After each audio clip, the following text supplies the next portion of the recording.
হযরত ইউনূস নবীর জীবনী থেকে আমি বলতে চাই, একটা দেশের দায়িত্বশীল সর্বোচ্চ যিনি, তিনি যদি পালিয়ে যায়, চলে যায় তাদেরকে ছেড়ে, তাহলে ওই দেশের তার অনুসারী যারা আছে তার উম্মত মনে করেন, অথবা ওই দেশে যারা বসবাস করে তাদের কি করণীয় কি বর্জনীয়। আল্লাহ ওই কথাটা সূরা ইউনূসের ৯৮ নম্বর আয়াতে আমাদেরকে শোনাচ্ছেন, কারণ এখন আমাদের ওই পরিস্থিতি। বিশ্বনবীকে আল্লাহ পাঠিয়েছেন কয়েকটা উদ্দেশ্য নিয়ে। এক নম্বরে তার উদ্দেশ্য ছিল পৃথিবীতে তাওহীদ প্রতিষ্ঠা। এটার জন্য কয়েকটা কর্মসূচি তিনি হাতে নিয়েছিলেন। সূরা আলে ইমরান ৬৪ নম্বর আয়াতটা আপনারা মিলাবেন। আমি শুধু থিওরিগুলো বলছি, বাড়ি যেয়ে এই তথ্যগুলো মিলিয়ে দেখবেন। এদের রেকর্ড হচ্ছে তো, সারা দুনিয়ায় যাচ্ছে এখন। আল্লাহ রাব্বুল আলামিন বলেন, কুল ইয়া আহলাল কিতাব তাআলাউ ইলা কালিমাতিন সাওয়াইন বাইনানা ওয়া বাইনাকুম আল্লা না'বুদা ইল্লাল্লাহ ওয়া লা নুশরিকা বিহি শাইয়্যা ওয়া লা ইয়াত্তাখিযা বা'দুনা বা'দান আরবাবাম মিন দুনিল্লাহ ফাইন তাওয়াল্লাউ ফাকুলু শাহাদু বিআন্না মুসলিমুন। বলেন আল্লাহু আকবার। কেন প্রথমে একটা পড়লাম? আল্লাহ পাক বলেন, নবী আপনি ডাক দেন, হে কিতাবধারী আছে যারা তারা। এখন যেহেতু নবী নেই এই বিশ্বে, এখন নবীর ওয়ারিস যারা আছে তাদের জন্য আয়াতটা তাওহীদ প্রতিষ্ঠার জন্য ফলো করা দরকার। আমরা আজ ডাক দিচ্ছি বিশ্বের মানুষদেরকে। ৮১০ কোটি মানুষের আমরা মাত্র ২১০ কোটি মুসলিম, বাকি সবই অন্যান্য ধর্মের। এই যে তাদের নিজেদেরকে আহলে কিতাব দাবি করে, তারা বলে আমরা মুসা নবীর উম্মত। খ্রিস্টানরা তারা দাবি করে তারা ঈসা নবীর উম্মত। বাইরের দেশগুলোতে যখন আমি যাই, যখন সফরে থাকি, ইহুদিদের সাথে খ্রিস্টানদের সাথে আমার চলাফেরা আমি দেখেছি। যদি জিজ্ঞাসা করি যে ভাই আপনার নাম কি, নামটা বলার পরে আমি বুঝি যে এই লোকটা খ্রিস্টান। যেই বলে আপনার নবীর নাম কি, বলে যিশু। যিশু মানে ঈসা নবীকে ওরা যিশু বলে ডাকে। একবার থাইল্যান্ডে যাবার সময় দেখি, আমার ট্রেনে যাবার সময় একজন ৪-৫টা ছেলে মেয়ের সাথে। দৃশ্য দেখে মনে হচ্ছে দাঁড়িয়ে এত বড় বড়, মাথায় পাগড়ি, জোব্বা গায়, স্ত্রীর হাত মোজা পা মোজা পরা, আবার উপরে একটা নেকাব দেওয়া। এ মনে হবে যে বিশাল আল্লামার স্ত্রী। জিজ্ঞাসা করলাম নাম কি, নাম শোনার পরে আমি বুঝে ফেলি। বললাম আপনার নবীর নাম কি, বলছে জোসেফ। হ্যাঁ, জোসেফ মানে কি? মুসা নবী। আর হযরতে মুসা আলাইহিস সালামকে জোসেফ বলে ডাকে। ওই ইহুদিদের ভেতর একজন আলেম, ছেলে মেয়ে হয়েছে প্রায় ৬-৭টা। ওর স্ত্রীর ২ কোলে ২টা, বুকে একটা, পেটেও মনে হয় আছে কিনা জানি না। ওর হাতে একটা, ওর কাঁধে একটা, ৪-৫টা। ওরা চাই পৃথিবীতে যেহেতু ইহুদিদের সংখ্যা কম, এই জন্য ছেলে মেয়ে বেশি নিয়ে মুসলমানদেরকে ওরা ছাড়িয়ে যাবে। মুসলমানদের সাথে পারবে? কথা বলছে না কেন? ২১০ কোটি যদি এখন জন্ম দেওয়া শুরু করে, আর ওরা মাত্র পৃথিবীতে ৮০ লাখ, ১ কোটিও না। এ পৃথিবীর নিকৃষ্ট জাতি এখন ২টা, একটা ইহুদি আর একটাই মুশরিক। কোরআনে কারিমে আল্লাহ ২টা জাতির নাম ধরে আমাদেরকে সতর্ক করেছেন, লা তাজিদান্না আশাদ্দান নাসি আদাওয়াতাল লিল্লাযিনা আমানুল ইয়াহুদা ওয়াল্লাযিনা আশরাকু। অবশ্যই হে নবী আপনি মুসলমানদের জন্য ২টা জাতিকে জঘন্যতম শত্রু হিসাবে দেখতে পাবেন, একটা আর একটা মুশরিক। এখনো কিন্তু প্রমাণিত তামাম দুনিয়ায় মুসলমানদের প্রকাশ্য শত্রু, জঘন্যতম শত্রু আর মুশরিকরা। এই কথা বলে না কেন? আমার মনে হয় বাংলাদেশ সহ বিশ্বের ৫৭টা দেশ আছে মুসলমান, সবার এখনই এই মুহূর্তে উচিত পৃথিবীর মানচিত্র থেকে এই ২টা জাতিকে মাইনাস করার চিন্তা করা। শুধু মুসলমানদের জন্যই না, অন্যান্য জাতি যারা আছে সবার জন্য উচিত, বিশেষ করে খ্রিস্টানদের। খ্রিস্টান আপনারা আহলে কিতাব দাবি করেন, আপনাদের যুবতী মেয়েকে, আপনাদের মাকে এই ভারতের বুকে উগ্রপন্থী হিন্দুরা উলঙ্গ করে রাস্তায় হাঁটিয়েছে এই 19 সালে। এই কথা বলছেন কেন? যারা আপনার মাকে মেয়েকে রাজপথে উলঙ্গ করে হাঁটাতে পারে তাদেরকে আজ আপনি মুসলমান টাইট করার জন্য সাহায্য করছেন। এই যে ট্রাম্প, এটা খ্রিস্টান, সাহায্য করছে নেতানিয়াহু, এটা ইহুদি। মুসলমান ধ্বংস করার জন্য আজ সাহায্য করছে। অপেক্ষা করেন, কয়দিন পরে দেখবেন আপনার উপরে উলট করে প্রতিশোধ নেবে। কারণ এর আগে আপনার নবী মুসাকে ওরা ছাড়ে নাই, আপনার নবী ঈসার মাকে পর্যন্ত ওরা উলট পালট কথা বলেছিল তার চরিত্র নিয়ে। এই পৃথিবীতে ঈসা নবীর মা মরিয়মের চরিত্রে কলঙ্ক দিয়েছিল ইহুদিরা। রেকর্ড হচ্ছে কারণে বলছি, পৃথিবীর মানব জাতির জন্য শত্রু শুধু না, মুসলমানদের তো শত্রু আছে, পৃথিবীর মানুষের জন্য তারা শত্রু। এই জন্য আমার মনে হয় খ্রিস্টানদেরও সতর্ক হওয়া দরকার। কয়দিন পরে যখন আপনাদের ধরবে তখন টের পাবেন। যদিও আজকে 12:30টার পর থেকে একটা দৃশ্য আল্লাহ অলরেডি দেখিয়েছে পৃথিবীর মুসলমানদের সুখের আশা দেওয়ার জন্য।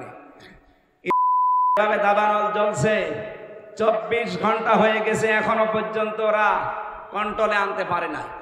112টা অগ্নি নির্বাপক মেশিন কাজ করছে, কোনো কিছুই হচ্ছে না। যে রাস্তা পর্যন্ত বন্ধ হয়ে গেছে। ওরা যা আরম্ভ করেছে, আল্লাহ রাব্বুল আলামিন মনে হয় প্রকৃতিকে বলেছে যে প্রতিশোধ না নিয়ে নি। এই জন্য আমরা আহ্বান জানাচ্ছি পৃথিবীর অন্যান্য জাতি যারা আছে, এই দুইটা জাতি দুইটা এখন মাতাল হয়ে গেছে, এক নম্বর আর একটা মুশরিক। এদের মানব জাতির রক্ষা করার জন্য এদের থামানো দরকার। নবীজির প্রথম উদ্দেশ্য কি ছিল? তাওহীদের প্রতিষ্ঠা। সবাই আমরা তাওহীদেই বিশ্বাস করি, হয়তো বিভিন্ন নামে আমরা ডাকি। আমরা যাকে আল্লাহ বলি, খ্রিস্টানরা ঈশ্বর বলে। এই কথা বলছে না কেন? অন্যান্য যত জাতি, প্রায় 4500 ধর্মের লোক দুনিয়ায় বাস করে। প্রতিটি ধর্মের লোক তার নিজেদের যাকে তারা ডাক দিক না কেন, ঘুরে ফিরে কে, আরো জোরে বলেন, ঘুরে ফিরে উনি। এমনকি হিন্দুদের ভেতরে সাধারণ যারা, ওরা ওই শিক্ষিত যাদের বিবেক কাজ করে, তারা পর্যন্ত ওই দুর্গা পূজা মানে না। সেদিন যশোরে মনে হয় সম্ভবত এক কলেজের অধ্যাপক, বিসিএস ক্যাডার, ওনারে বলেছিলাম যে স্যার আপনার মুসলমান হওয়া লাগবে না, কিন্তু আপনি আমাদের ধর্মীয় গ্রন্থ ইংরেজিতে আর বাংলায় ভালো করে বুঝে পড়বেন। আমাদের ধর্মে যেহেতু জোর জবরদস্তি নেই, বাড়াবাড়ি নেই, আমাদের ধর্মে যদি জবরদস্তি থাকতো আপনাকে আমরা পিটিয়ে মুসলমান বানিয়ে ফেলতাম। এই কথা বলছে না কেন? আজ যেমন ভারতে ওরা অত্যাচার চালাচ্ছে, আমরা চালাতে পারতাম না? ওখানে 30 কোটি মুসলমান, 100 কোটি হিন্দু। আমাদের এই দেশে আমরা 92% মুসলমান, বাকি 8% আছে অন্য জাতি, তাও হিন্দু খুব বেশি হলো 4% হবে। এখানে আল্লামা সাইদি সাহেবের একবার আসার কথা ছিল, আমাকে একটা কাগজ দেখিয়ে বলছিল এই দেখেন উনি লিখে দিয়েছে, কিন্তু উনি হয়তো আসেন নাই, জেলখানায় থাকার কারণে জেলখানায় চলে গেল। পরে সেটা এখন রেখে দিয়েছে লেমিনেটিং করে। যাই হোক, তার সন্তান এসেছে, আমাদের কলেজার টুকরা বড় ভাই আল্লামা আলহাজ শামীম সাইদি হাফিজাহুল্লাহ। উনি পথ ভুল করেছিলেন, এই জন্য, নয়তো আমার আগে ওঠার কথা ছিল, চলে গেছে রাজবাড়ি বাদ দিয়ে মাগুরায়, এই জন্য আসতে দেরি হয়ে গেছে। আমরা যে আয়াত পড়েছিলাম, কিছু কথা সংক্ষেপে বলি নাকি? হ্যাঁ, সংক্ষেপে বলি, কারণ রাত অধিক হয়ে গেছে। এত রাত পর্যন্ত আমার নিয়ম না। আমি বাংলাদেশে ঘোষণা দিয়ে বেড়াচ্ছি যে আল্লামা সাইদি সাহেবের নাম শুনলে, যেহেতু তাফসিরুল কোরআন মাহফিল লেখা থাকলে মনে করি এটার জনক হচ্ছে আল্লামা সাইদি। তো ওনার নিয়ম ছিল রাত 10টায় মাহফিল শেষ হয়ে যেত। এই নিয়মটা আবার চালু করা দরকার। সারা দেশে এইটাই বারবার বলছে যে আমারে যেখানে নিয়ে যাবেন অন্তত রাত 10টায় যেন মাহফিল শেষ হয়ে যায়। এই যে আমলায় সেদিন এসেছিলাম 9:30 থেকে 10:30, মাহফিল কি সুন্দর করে শেষ হয়ে গেল না? আমি এই নিয়ত করে এসেছিলাম 8টায়, কিন্তু আপনারা যে এইভাবে করবেন আমি জানি না। আগামীতে যদি কোনো জায়গায় নিয়ে আসেন, হাতে পায়ে ধরে বলছি 8:30টায় তুলে দেবে। আজকে যদি ভাইয়ের জন্য অপেক্ষা করতে করতে দেরি হয়ে গেছে। আমরা 3টা কথা বলছিলাম না, বিশ্বনবীকে আল্লাহ যে নিয়ম দিয়েছিলেন যে তাওহীদ প্রতিষ্ঠা করা লাগবে আপনার, 2 নম্বরে মানবাধিকার প্রতিষ্ঠা করা লাগবে। সূরা নেসার 58 নম্বর আয়াতের দলিলগুলো আছে। মানবাধিকার প্রতিষ্ঠা করতে হলে কে কে কর্মসূচি হাতে নেওয়া লাগে। এই দেশে 73টার উপরে দল এখন কাজ করছে। যেই দল এই কর্মসূচি হাতে নেবে, যেহেতু নবীর ধারা এইভাবে ছিল, আমরা সেই দলের পক্ষে থাকা লাগবে। 3 নম্বরে তিনি এসেছিলেন দিন বিজয়ী করার জন্য।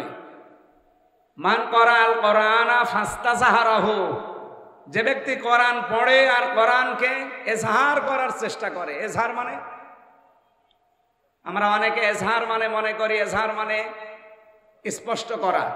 এজহার মানে মানুষের কাছে দাঁড় করানো অথবা এরকম কোনো অর্থ আমরা বুঝি। এজহারের বাংলা অর্থ স্পষ্ট, কিন্তু বাস্তবে আধুনিক ব্যাখ্যাগুলো দেখেন, এজহার মানে প্রতিষ্ঠা করা, কায়েম করা, বিজয়ী করা। দিন কি বাংলাদেশে বিজয়ী আছে? রাসূলের যে পদ্ধতি ছিলেন, আমরা তো দিন বিজয়ী হিসাবে দেখতে চাই। এই জন্য দিন বিজয়ের কথা যখনই বলা হয়, কিছু মানুষ উল্টাপাল্টা ধারণা করে। আমার দুঃখ লাগে, চাঁপাইনবাবগঞ্জের হারুন ভাই আর হারুন ভাইয়ের স্ত্রী, এই 2 জন মনে হয় পাগল হয়ে গেছে।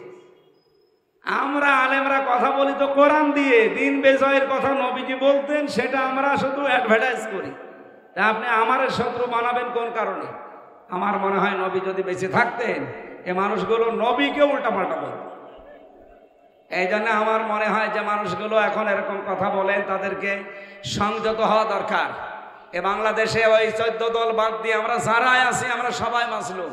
দেখলেন না 360টার উপরে মামলা তার। আমারে বলেছিল যে এই মিথ্যা তথ্যটা বলা লাগবে, যদি না বলেন 50টা মামলা দেব। আমি অফিসাররে বললাম, আপনি কি মামলা কি তৈরি করা আছে না বানাবেন? অথচ সব বানানো আছে, শুধু নাম ঢুকিয়ে দেবে। এই চলছিল দেশে। আমরা দিন বিজয় না করতে পারলে এরকম সামনে মামলা 365 না, 965টা শুরু হবে আবার। এই জন্য নবীজির এই কর্মপদ্ধতি, 1 নম্বরে তিনি এসেছিলেন এই পৃথিবীতে তাওহীদ প্রতিষ্ঠার জন্যে। 2 নম্বরে তিনি এসেছিলেন, তার কর্মসূচি ছিল মানবাধিকার প্রতিষ্ঠা করা। 3 নম্বরে তার জীবনের সর্বোচ্চ কাজ ছিল, আমি যেটা খুতবায় বলেছিলাম না, ওয়ানাশহাদু আন্না মুহাম্মাদান আবদুহু ওয়া রাসূলুহুল মাবউসু ফিনা বিল হুদা ওয়া দীনিল হাক্কি লিইয়ুযহিরাহু আলাল আদিয়ান। হে নবী, আপনাকে আমি পাঠালাম, আপনার সাক্ষী যারা দেয় যে মুহাম্মদ আল্লাহর রাসূল, তারা যেন এই কথা বিশ্বাস করে পৃথিবীতে আপনাকে আমি পাঠিয়েছি সব দিনের ওপরে আমার এই দিনকে বিজয় করার জন্য। এই জন্য এজহার মানে শুধু স্পষ্ট করা না, এজহার মানে বিজয় করা। এটার তথ্য আছে 3 জায়গায়। সূরা সফের ভেতরে আছে 9 নম্বর আয়াতে, সূরা তাওবার ভেতরে আছে 33 নম্বর আয়াতে, এরপরে সূরা ফাতিহের ভেতরে আছে 28 নম্বর আয়াতে। একই কথা আল্লাহ 3 বার দিয়ে নবীকে প্রেরণের উদ্দেশ্য জানিয়েছে। আমাদের জীবনেও যেন এই উদ্দেশ্য সামনে বাস্তবায়ন হয়, বলেন আমিন। হযরত ইউনূস নবীর জীবনী থেকে আমি বলতে চাই, একটা দেশের দায়িত্বশীল সর্বোচ্চ যিনি, তিনি যদি পালিয়ে যায়, চলে যায় তাদেরকে ছেড়ে, তাহলে ওই দেশের তার অনুসারী যারা আছে তার উম্মত মনে করে, অথবা ওই দেশে যারা বসবাস করে তাদের কি করণীয় কি বর্জনীয়। আল্লাহ ওই কথাটা সূরা ইউনূসের 98 নম্বর আয়াতে আমাদেরকে শোনাচ্ছেন, কারণ এখন আমাদের ওই পরিস্থিতি। আমাদের সর্বোচ্চ যিনি, তিনি কি হয়েছে? পালিয়ে গেছে। বলেন বলেন, আরো জোরে বলেন। ইউনূস নবীও পালিয়েছিলেন, আল্লাহর কথা না শুনে, জনগণের কাছে অনুমতি না নিয়ে, কাউকে কিছু না বলে তিনি চলে গিয়েছিলেন। এই যে যাবার পরে কি হয়েছিল তার জীবনে, এবং জাতির লোক কি করেছিল, আমাদেরও যিনি চলে গেল উনিও কিন্তু আমাদের না বলে গেছে। কি বলে গেছে? অনুমতি চেয়েছিল যে 5 মিনিট সময় দেন, কিছু বলে যায়, কিন্তু জনগণ সে সময় দেয়নি। উনি যেহেতু চলে গেছে, এখন আমাদের করণীয় ইউনূস নবীর জাতি যারা ছিল, যা করেছিল আমাদেরও তাই করা লাগবে। এক কথা বোঝেন? আল্লাহ পাক বলেন ফালাউলা কানাত করিয়াতুন, এমন একটা গ্রাম কেন হইল না, বাংলায় বলছি কেন হলো না এরকম একটা গ্রাম জনপদ, আমানাত যারা ঈমান আনবে, ফানাফাহা ঈমানুহা লাম্মা কওমা ইল্লা কওমা ইউনুস, যাদের ঈমান তাদের উপকার করেছে ওই জাতির। এ পৃথিবীতে আল্লাহর শাস্তি এসে যাওয়ার পরে কোন জাতির ঈমান গ্রহণ হয়েছে আমি পড়া কোরআনে হাদিসে কোন জায়গায় পাইনি, শুধু এই একটা ব্যতিক্রম। যত জাতির ইতিহাস আমি কোরআনে পড়েছি, শাস্তি নাজিল হয়ে গেলে তারা যদি ভালোভাবে বলে তারপরও তাদের ঈমান আর আল্লাহ গ্রহণ করেনি। আপনি ফেরাউনের জীবনে দেখবেন, ও কিন্তু শেষ কথা এটা বলেছিল, আমানতু আন্নাহু লা ইলাহা ইল্লাল্লাযী আমানাত বিহি বানু ইসরাঈল ওয়া আনা মিনাল মুসলিমিন, আমি ঈমান আনলাম ওই আল্লাহর উপরে যার উপরে ঈমান এনেছে বনি ইসরাইলরা, আর আমি তো মুসলমান। এরপরও ফেরেশতারা আমার পানির ভেতরে চুবাই কেন? আল্লাহ ডাক দিলেন, আল্লাহ অকদা সয়তা কবলু ওয়া কুনতা মিনাল মুফসিদিন, এখন এর আগে বড় স্বৈরাচারী ছিলে, সন্ত্রাসী ছিলে, সীমা লঙ্ঘনকারী ছিলে, ফ্যাসাদ সৃষ্টিকারী ছিলে, বহু বান্দা বান্দির জীবন তোমার দ্বারা নষ্ট হয়েছে। সুতরাং আজকের এই দিনে আর কোনো ফিরে আসার সুযোগ নেই। এরকম 27টা নবীর জীবনী, 25টা নবীর জীবনী আর 2 জন নবীর উজ্জ্বল, এরকম 27টা বিষয় পুরা কোরআনে আমি পড়ে দেখেছি। শাস্তি এসে যাওয়ার পরে কোন জাতিকে আল্লাহ আর ছাড় দেয়নি, কিন্তু এই জাতিকে আল্লাহ ছাড় দিয়েছিলেন। হযরতে ইউনূস নবী বললেন, তোমাদের উপরে শাস্তি আসবে, তোমরা সতর্ক হও। ওরা সতর্ক প্রথমে হয়নি, নবীর কথায় কান দেয়নি। শেষ পর্যন্ত ইউনূস নবী তাদেরকে না জানিয়ে চলে গেলেন, এমনকি আল্লাহর কাছে অনুমতিও তিনি নিলেন না। 3 দিন তিনি চলে গেছেন, নিজের এলাকা থেকে বহু দূরে দাজলা নদী পার হয়ে চলে যাবেন। তখন তারা নিজেদেরকে এমন ভাবে মালামত করেছে, এমন ভাবে আল্লাহর কাছে পেশ করেছে, জাতির যারা লিডার ছিল তাদের সব বলেছে, সবাই বের হয়ে আসো ময়দানে, আজকে আমরা আল্লাহর কাছে এমন ভাবে তাওবা করব, রোনাজারি করব, কান্নাকাটি করব, আহাজারি করব, আল্লাহ পাক যেন আমাদেরকে মাফ করে দেন। আর যে শাস্তি আসার কথা বলেছিল ইউনূসের শাস্তি যেন না আসে। নবীজি বলেন, কোন কোরআনে কারিমের এটা সূরা আনফালের ভেতরে আছে, বান্দা যতক্ষণ পর্যন্ত পৃথিবীতে ক্ষমা চাইতে থাকে ততক্ষণ পর্যন্ত তার উপরে আমি আল্লাহ কোনো শাস্তি পাঠাই না। সুবহানাল্লাহ বলতে পারেন না? এই জাতির লোকেরা যখন সব দলীয় প্রধানদের কথা, এলাকার মডল মাতব্বার মন্ডল যাই বলেন সর্দার, তাদের কথা মতো এলাকায় চাটিয়াল ময়দানে সব এক হয়ে গেল। নিজেরা তখন আল্লাহর কাছে মাফ চাওয়ার জন্য, ক্ষমা চাওয়ার জন্য সর্বোচ্চটা দেখিয়েছে। তারা সবাই সিদ্ধান্ত মন থেকে নিয়েছে, এখন থেকে আর অবাধ্যতায় যাব না। ওদিকে ইউনূস নবী খবর জানে না। হযরতে ইউনূস আলাইহিস সালামে খবর না জানার কারণে তিনি পার হয়ে চলে যাচ্ছিলেন।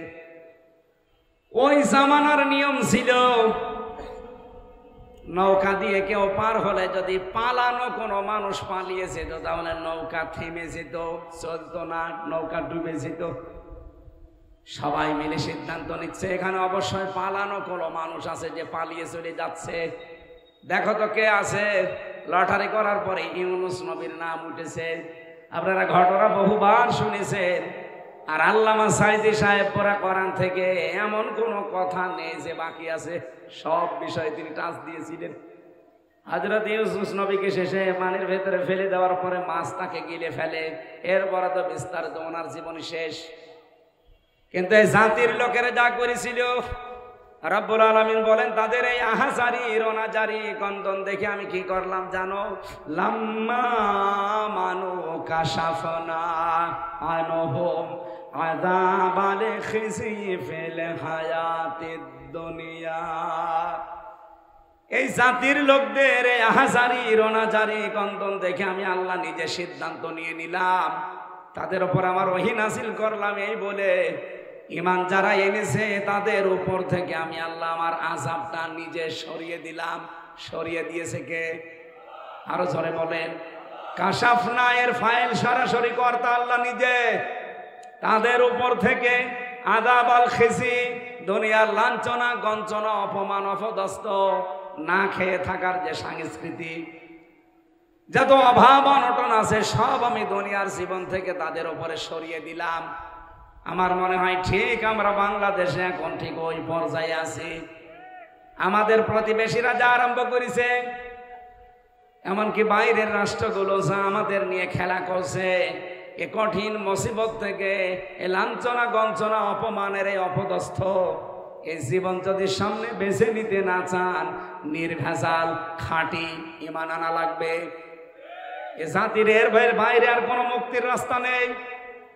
আল্লাহ বলেন আমি তাদের জন্য মাত্তানাহুম ইলাহিন, জমিনে টিকে থাকার জন্য নির্দিষ্ট একটা পরিমাণ তাদেরকে আমি দুনিয়ার জীবন ভোগ করার উপকরণ দিয়েছিলাম। বাংলাদেশকে আল্লাহ দেবে যদি আমাদের ওই পর্যায়ে ঈমান আর আমল তৈরি হয়। এই আমল আয়াতের ব্যাখ্যা পেয়েছিলাম সূরা নূর 18 নম্বর পারা 16 নম্বর পৃষ্ঠা 4 নম্বর লাইনের 55 নম্বর আয়াত। এটা বাড়িতে আপনারা মিলিয়ে নিয়েন, এই আয়াতের ব্যাখ্যা ওখানে পাবেন। আমার মনে হয় কথা এখন আর বলা হবে ঠিক হবে না, কারণ আমার রায় তো হয়ে গেছে 11:30। ভাইয়ের 10-15 মিনিট 12টা বেজে যাবে। মা বোন যারা এসেছেন আপনাদের জন্য একটাই ওয়াজ করছি। সম্মানিত মা বোনেরা, এই পৃথিবীতে খাদিজাতুল কুবরা রাদিয়াল্লাহু তাআলা আনহার জীবনী পড়েছি আমি। পুরা জীবন পড়ে দেখেছি, জীবনে তিনি এক ওয়াক্ত নামাজ পড়েননি, একটা রোজা রাখেননি, জীবনে কোনো দিন না, একদিনের জন্য পর্দায় ছিলেন না, একটা বারও তিনি হজ করেননি, একটা টাকা যাকাতও দেননি। অথচ খাদিজাকে আল্লাহ নিজে সালাম দিয়েছে এবং জান্নাতে ঘর বানিয়ে তার জন্য পাঠিয়েছে। পৃথিবীতে একজনই মহিলা আল্লাহ যার জন্য জান্নাতে ঘর বানিয়ে পাঠিয়ে দিয়েছে, আর হযরতে আসিয়ার জন্য আসিয়া বলার পরে ঘর বানিয়েছে। পার্থক্য এখানে এই দুইটা, ওনার জন্য ঘর বানিয়ে পাঠিয়েছে আর ইনি বলার পরে আল্লাহ আসিয়ার জন্য ঘর বানিয়েছে। বলেন তো, জীবনে যে মহিলা কোনোদিন নামাজ নেই, রোজা নেই, পর্দা নেই, কোনোদিন হজ করে নাই, যাকাত দেয় নাই, আল্লাহ সালাম দিল, জান্নাতে ঘর দিল, কেন? তার পুরা জীবনী পড়ে আমি একটা তথ্য পেয়েছি, কারণ এই সমস্ত বিধানগুলো সব নাজিল হয়েছিল তার ইন্তেকালের পরে, এই জন্য তিনি করতে পারেন। কথা বোঝেন আমার? হ্যাঁ, ওনার জীবদ্দশায় যদি নাজিল হতো উনি করতেন। এই বিধানগুলো একটা ওনার জীবদ্দশায় নাজিল হয়নি, ইন্তেকালের পরে আল্লাহ একটা একটা করে নাজিল করেছিলেন। দ্বিতীয় নম্বরে, পৃথিবীতে যতদিন স্বামীর সংসারে ছিলেন, ওই 40 বছর থেকে 55 বছর পর্যন্ত কত হয়? এই 15 বছর কোনো দিনের জন্য স্বামীর মনে একটা সেকেন্ডের জন্য জীবনে কোনো দিন দুঃখ দেয়নি, তার স্বামীর মনে তিনি কষ্ট দেয়নি একটা দিনের জন্য। আল্লাহ এত খুশি হয়েছিল, সালাম পাঠিয়েছে, জান্নাতে ঘর বানিয়ে সুসংবাদ দিয়েছে। আমি এখানে, আমি সহ যারা স্বামী বসে আছে, একথা আপনি আল্লাহর দিকে তাকিয়ে বলতে পারবেন যে জীবনে আমি আজ পর্যন্ত সাংসারিক জীবনে বোর কাছে একদিনের জন্য কোনো দুঃখ পাইনি? বলেন তো কে পারবেন? সেই স্বামী হাত তোলেন। কই একটা মানুষ হাত তুলতে পারছে না। মেয়েরা কোথায় আছেন আপনারা? সম্মানিতা মা বোনেরা, শুধু নামাজ পড়া, রোজা রাখা আর কালো বোরকা পরা জান্নাতে যাওয়ার সার্টিফিকেট না। স্বামীর খেদমত করে তাকে খুশি রাখা লাগবে। একটা স্বামীও খুশি না। আমার দাদাও হাত তোলে না, দাদারটা নেই, চলে গেছে, তারপরেও তো হাত তোলে না। তার মানে আমি নিজেও তুলতে পারি না। আমি মিথ্যা কথা বলবো কি করি? আমি দুঃখ পেয়েছি আর রেকর্ড হচ্ছে। ও ম্যাডাম যদি দেখে যা করে করে, আমি একবারে বরিশাল চলে যাবো, বাড়িতে যাচ্ছি না। আমার আর আজকে ভয় নেই, আসবো একবারে 3-4 দিন পরে। সুতরাং আমি সত্য কথা বলে ফেললাম, এখানে একটা স্বামী আমরা পেলাম না। সম্মানিত মা বোনেরা, শুধু নামাজ দিয়ে, রোজা দিয়ে, কালো বোরকা দিয়ে হবে না। খাদিজাকে আল্লাহ জান্নাত দেওয়ার কারণই এইটা, জীবনে একদিনের জন্য স্বামীর মনে দুঃখ দেয়নি। এখন যদি মেয়েরা বলে হুজুরে ফতোয়াতে একটু উল্টিয়ে বলেন তো, যে জীবনে কোনো স্বামী স্ত্রীর মনে একদিনের জন্য দুঃখ দেয়নি, এরকম স্বামী আছে কিনা? এই হাত তোলেন তো। আপনি হাত আন্দাজে তুলি করবেন কি? হাত ওদের তোলা দরকার। আল্লাহ মেয়েদেরকে খাদিজাতুল কুবরার মতো হওয়ার তৌফিক দেন, বলেন আমিন।